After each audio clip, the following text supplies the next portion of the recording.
Halo semuanya, kembali lagi bersama Candela Course. Kali ini kita akan membahas soal ASNK Kebumian tahun 2024. Sebelumnya, untuk kalian yang membutuhkan PDF-nya atau yang membutuhkan pelatihan, kalian bisa DM ke Instagram Candela Course. Dan untuk yang membutuhkan rekomendasi buku, kalian bisa klik link produk yang ada di video ini. Oke, soalnya adalah fenomena sebaran temperatur air laut di suatu perairan secara vertikal pada kedalaman mulai permukaan sampai bawah secara gradual disebut yang A haloklin, yang B termoklin, yang C termohalin, yang D haloklin atas, atau yang E termostat. Haloklin adalah lapisan atau zona yang menandai perbedaan salinitas atau kadar garam yang tajam secara vertikal di perairan, seperti laut atau samudra, yang memisahkan lapisan air dengan salinitas berbeda.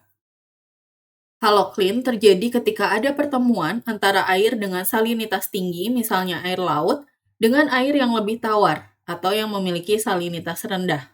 Tetapi arus atau gelombang tidak cukup kuat untuk mencampur keduanya secara menyeluruh.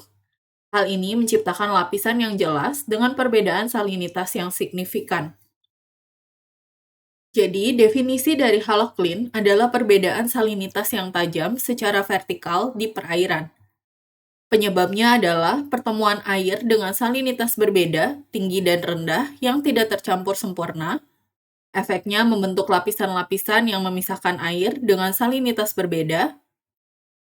Contohnya adalah haloklin dapat terjadi di Selat Madura, di mana air laut dengan salinitas tinggi bertemu dengan air tawar dari sungai. Termoklin adalah lapisan air yang suhunya berubah secara signifikan seiring dengan kedalamannya. Termoklin dapat terjadi di lautan, danau, atau atmosfer. Ciri-ciri termoklin adalah terjadi sebagai lapisan transisi antara air hangat di permukaan dengan air dingin di bawahnya. Terjadi karena pemanasan atau pendinginan radiatif permukaan air pada siang atau malam hari, mudah diketahui karena ada perubahan suhu yang tiba-tiba. Faktor-faktor yang mempengaruhi termoklin adalah variasi cuaca musiman, garis lintang, kondisi lingkungan setempat seperti pasang surut dan arus, termoklin di lautan.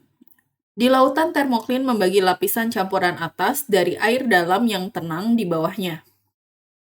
Di perairan Indonesia sering dijumpai pada kedalaman 30 sampai 60 meter di bawah permukaan laut. Termoklin ada di danau juga. Di danau, termoklin juga dikenal sebagai lapisan termal atau metalimnion. Lapisan tengah air di danau atau waduk selama musim panas juga disebut termoklin. Kemudian sirkulasi termohalin atau thermohaline circulation adalah sirkulasi lautan berskala besar yang didorong oleh perbedaan densitas air laut akibat variasi suhu dan salinitas yang membentuk pola sirkulasi global. Sirkulasi termohalin adalah pergerakan air laut yang besar dan lambat yang terjadi karena perbedaan densitas air laut yang disebabkan oleh suhu dan kandungan garam atau salinitas. Suhu yang lebih dingin dan salinitas yang lebih tinggi karena penguapan mengakibatkan densitas air, sehingga air yang lebih dingin dan asin akan tenggelam dan mendorong sirkulasi.